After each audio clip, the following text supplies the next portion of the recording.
Hey everyone, welcome back to Crypto Cash. Thanks again for joining me here. Hope you're having a fantastic day. We're going to take a quick look here again at Bitcoin.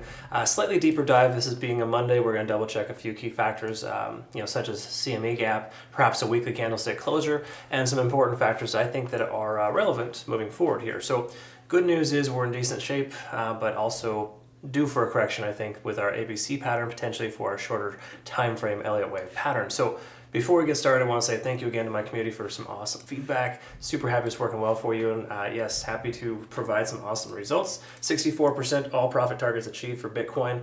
It's along from 57,700 to 65,000. Okay, considering a second long, but we're going to wait for a pullback here. I think that CME gap doesn't get filled. Same thing with HBAR, 69% in 4 days there. Hit 4 out of 5 targets, and of course, our first target there for Bake with a nice little pump up over the weekend. So awesome stuff there. Let's talk about the backend data first and work our way down. So we got some liquidation levels at about 66,200. So that's the heaviest concentration in the immediate foreground here, essentially letting us know that we could see the price continue a little bit further up. But it also makes sense for the price pullback now that a lot of this liquidation has been swept.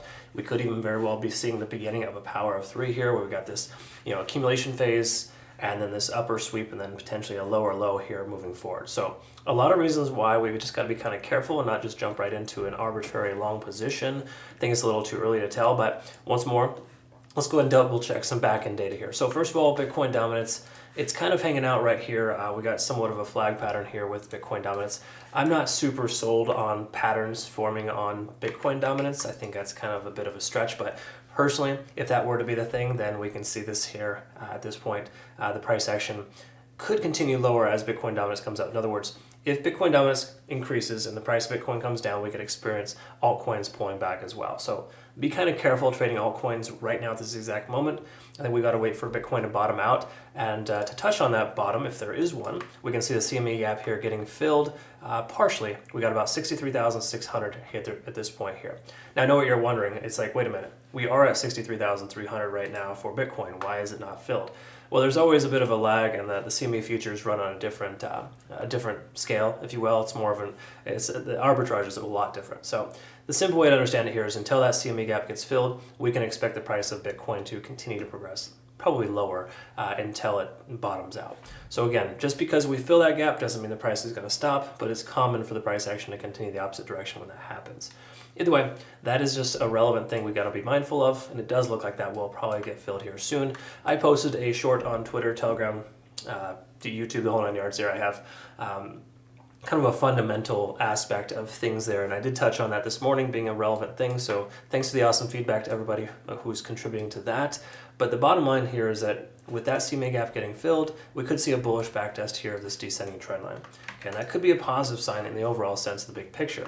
Now we want to double check here, if the price does pull back to this level here, we want to be careful to make sure it holds that level. If we break below that, we could very well see the price continue further down. Again, this isn't like an official thing, but this is definitely something you want to kind of be mindful of. We could very well see the beginning of an ABC here where the price action pulls back. And even if that were to happen, I would welcome it so we can get in somewhere closer in the 62,000 range. Or for some of our community members, those who sold their spot bag in the 50 to 60,000 range, you might be able to have a better position here to consider adding to your spot bag here soon. So again, there's some light at the end of the tunnel, right? When the price pulls back for Bitcoin, it's not always doom and gloom. It's important to kind of position yourself effectively, and I do recommend, of course, adding to your spot bag whenever possible. Okay. Again, dollar cost averaging, folks, that'll get you where you need to go eventually, but just depends on your overall goal. So let's talk about the larger time frames and work our way down. We've talked about the monthly here previously being a bearish engulfing candle. That does imply reversal, so I wouldn't expect the price to get too much lower, but 57,000 for the moment is that tentative bottom. We could very well see, well, once again, just to clarify, 51,600, that's a 0.618 fib level. That is a very common characteristical bouncing point for price action. So if the price does pull back to that range, I think we're safe to say adding to your bag at the 50 to 52K range is a pretty solid consideration for the next leg up. So I do personally think we're gonna see the price continue further up, whether or not it's now or after we hit that level. Okay, but once more, we got to give it time here. We got this type of flag pattern here. So while it's not perfect, we are still working ourselves into like a descending channel. Okay, and generally those descending channels will break out eventually. Okay, so just some friendly advice. That's kind of where we're at there. Let's look at some larger time frame things here. We're above all moving averages. The 50-day SMA, sorry, that's the 20-day SMA, hanging out right at 57,000. That's right where the price candle wick down. So that's our tentative support for the moment. We're over 50 on the RSI. MACD is diverging on the monthly, which we haven't seen this in a while. Last time we saw the price action diverge on the monthly was in July of last year. Okay, so we've been converging, so to speak, for quite some time now. And at this point, it's safe to presume that the price action could continue lower until it doesn't, right? So we don't want to just say like, hey, the price is going to break out. This could be a false positive with the price pulling back the way that it has, or pulling back up rather, from 57 to 65K. Again, I welcome the price action continuing further up, but I wouldn't be surprised if it pulls back a little bit further. We're starting to see that momentous shift. But keep in mind, we're not even close to being truly bearish at all. If you look at these moving averages and just generally where we're at in the overall situation here, it's not terrible, it's not dire straits whatsoever, okay? We continue to break down further, of course, we'll have a different conversation altogether, but at this point, it's definitely looking like we're gonna see a short-term pullback here for Bitcoin. After all that having said, let's look at the daily and work our way down. So daily time frame, we got tentatively rejected by the 50-day SMA here at about that 66K mark. Okay, so the price wicked up there. We saw the price action pull back. That's where we can see a lot of liquidation here at the current price action or higher, 66,000 right there. A lot of folks will put their stop losses right in that range. A lot of times you'll see large accumulations of liquidation at key level resistances. So that does kind of reaffirm that that's somewhat of a resistance. Let's double check our volume. Once again, 67,000 is that specific area of volume liquidation, or sorry, volume resistance, which oftentimes you will see liquidation levels set at that range. Okay, so again, 67K, until we get back up above that, I'm not convinced that Bitcoin is broken bullish at all. Okay, so let's not get ahead of ourselves here just yet, but generally speaking, that's what we want to be above in order to get there. We also need more volume though, so you got to recognize this here. While we do have some volume here today so far, volume from yesterday and the day before, both false positives. So again, that sustainability, that level, not all that big of a deal, honestly. We need to be able to see this kind of volume again in order to have any kind of luck with the price action going up. Okay, so again, higher volume provides more support. We also want to see money flow index increasing. It's pulling back right now, which implies we the market. So hypothetically, the price should continue to pull back because of that, based on the fact that we rejected off 50 on the RSI, money flow index is still low. Okay, so when you have a key level resistance that occurs and money flow pulling back, it just implies there's not a lot of strength in this coin here. So this is somewhat of a false breakout, or I wouldn't say it's a dead cat perhaps, but it hasn't broken through this range yet. If we look at this here, let's go a little closer, just so you can kind of see this. There is a significant little resistance range here. 1, 2, 3, 4, 5, 6, 7 days in a row we've candle wicked up and hasn't broken through that level yet. So again, the more likely you are to break through resistance because you test it more often, that's true. But in this case here, that's reiterating and reaffirming that resistance level for us at approximately 64K. So 64,000, 66, and 67,000, we have some strong resistance levels. We need a lot more volume to get through that. So let's look at the 4 hour and see if there's any indication of a reversal here. We can see we rejected off the 200-day SMA, the 20 and the 50-day SMA kind of hanging out right there at this level at about 63,000. So again, if you're going to consider a long position, I would just be cautious. We do see a divergence here on the MACD. We've got 50 on the RSI potentially to hold. We break below that level though, I think there's a strong consideration for the price pulling back a little bit further. Generally speaking, at this point here, when we see these things, these are fairly conflicting, oftentimes not great signs that you want to consider taking a long or a short.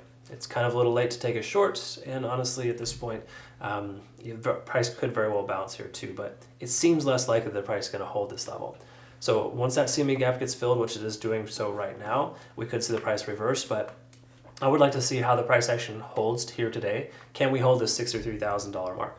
If we do hold that level, that would be a good consideration for a long position. But again, we want to wait and see. So obviously we got this level here, we have this price wick up here, and now we're starting to see this lower level here. So this is a typical power of 3. I wouldn't be surprised if the price does end up pulling back here for a bearish back test about 61.5 to 62K based on what we're seeing here so far.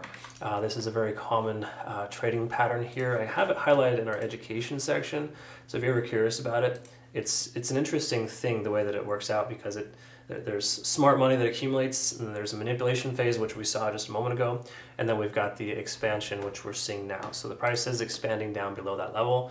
I'm not surprised to see this here. I would say it's probably pretty safe to presume we could see this next fib level at about 61.5 retested here.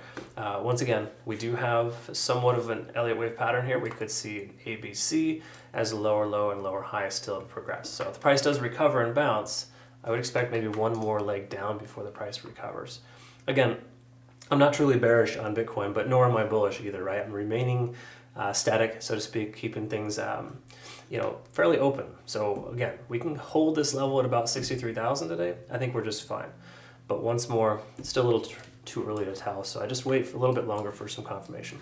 Hopefully I described that correctly. I'm sorry I got a little long-winded here today. Oh, very last thing too as well. Ichimoku Cloud's looking a little messy here. If we do end up breaking down below, solid chance as well we could see the price continue lower. Okay, so I would say if we can confirm today at 63,000 or lower, then there's a decent chance that a short consideration would be appropriate and the price should continue further down. I would be more leaning towards a short with Bitcoin if we close below the cloud here today, because the lagging span's already free and clear of the price action, conversion line and baseline are intersecting, and we haven't broken officially through the cloud. This is a nice series of moving averages, and I would say that we're on the edge or on the brink of potential pullback here soon, but we got to give it some time to consolidate. If we see increased volume at this level and the price sticks out, all good, right? Anyways, thanks again for watching if you watched all the way through. If you didn't, perhaps consider learning a lot more before you take some trades. If you do want to learn a heck of a lot more, we got some new community members over on our group there. CryptoCash.tech is a site link down below. Check that out. Otherwise, I hope you have a great rest of your day. Thank you so much for watching. Don't forget to like, comment, and subscribe. We'll see you in the next one.